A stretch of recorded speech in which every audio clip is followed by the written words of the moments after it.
What's up, guys? I wish I could be somewhere more scenic to shoot this video, but the car's kind of stuck here for now.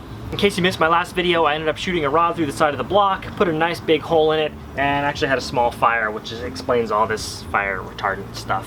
So I'm here to kind of tell you a little story about it and give you an idea of what my future plans are. Before I get started, for those of you that took the Tyler Fialco challenge thing a little too serious, relax. It was just a friendly deal. I had been planning on taking this car up to the dyno and shooting for 300 horsepower for like 2 months prior to this, so I didn't blow my car up just trying to win a race. Tyler and I are friends, and it was just like a friendly thing. So what actually caused this thing to fail? Well, let me preface by saying that this engine's been through a lot. It's been boosted for almost 40,000 miles, over 220 wheel horsepower for that entire time, and just tons and tons of street pulls, bunch of autocross events, canyon runs, drag racing, and it's just been through a lot. So I'm sure it weakened things over time. Not saying that one tiny little event caused a major failure.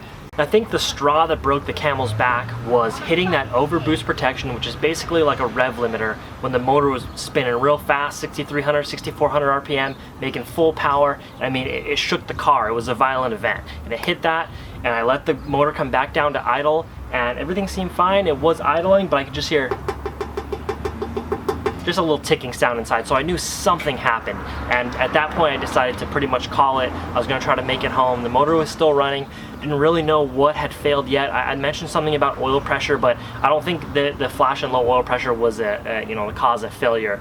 The motor's just, it's been through a lot, and it was making a lot of power that day. So after I left the dyno shop, I had to go about 10 miles north to fill up on E85, making my total trip home 110 miles from the station. So I'm cruising, right, about 95 miles in. I was so close. I hadn't boosted the whole time, just want to get the car home. So I'm cruising in the fast lane, 75 miles an hour. It sounded like someone dropped a jackhammer on the hood. Like, it was so loud, and the car, like that, the whole cabin filled with smoke. I couldn't see anything out the front. So I checked my mirrors for cars to see if I could shoot over to the shoulder. As I'm looking in my mirror, I see pieces of the motor flying out the back of the car. There were no cars, luckily, around me, behind me. They probably saw that and they all backed off, but there were no cars around, and I was able to jet over to the shoulder, shut the motor off. I coasted for maybe about a half mile or so, and then I got to an uphill off-ramp and the car stopped. And I will go to great lengths to never stop on a freeway, even the off-ramp. It's just dangerous. If I get a flat, I'll ruin my wheel getting off the freeway. Like, I don't care. I do not want to be stuck on the freeway. So I started it. The motor started up, and on who knows how many cylinders, 2, maybe 3, I was able to pull the car up the hill, get around the corner, get to a safe side street. By now, the smoke had kind of simmered down. It was just oil smoke burning off the exhaust and everything. But it started smoking a little bit more then, and the smoke stopped smelling like oil, and it started smelling more like burning plastic. So at that point, I called the fire department. I know I'm dumb for not having a fire extinguisher. It's really stupid. Called the fire department. They showed up, dusted it with their extinguisher. They were there for probably 5 minutes or so and gone. And then I got a tow home, and here it sits. So I knew everyone would be asking, and I haven't really given any solid answers yet. What is the plan? I've seen in the comments 2JZ, 1JZ, SR20, J32, LS swap. What am I gonna do? So here's the thing.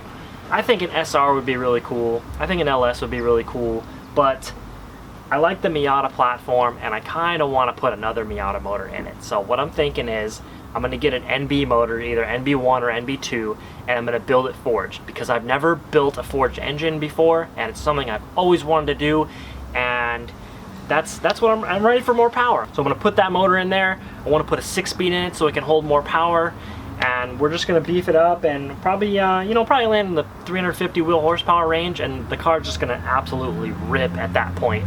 I was wondering what I was going to do after broken boosted, because the car's pretty much finished. I got to work out a couple kinks and take it up to the dyno, but it's pretty much done. And then this just kind of fell in my lap. I guess it kind of fell all over the freeway. You get the idea.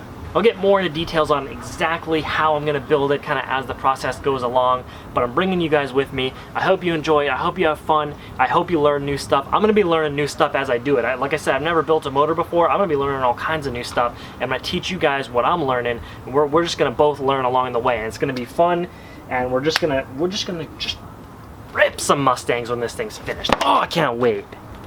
And Corvettes, Tyler, coming for you when this is all said and done. This is gonna be sick. I'm super excited. I will see you guys in the next one. I've got some cleaning up to do.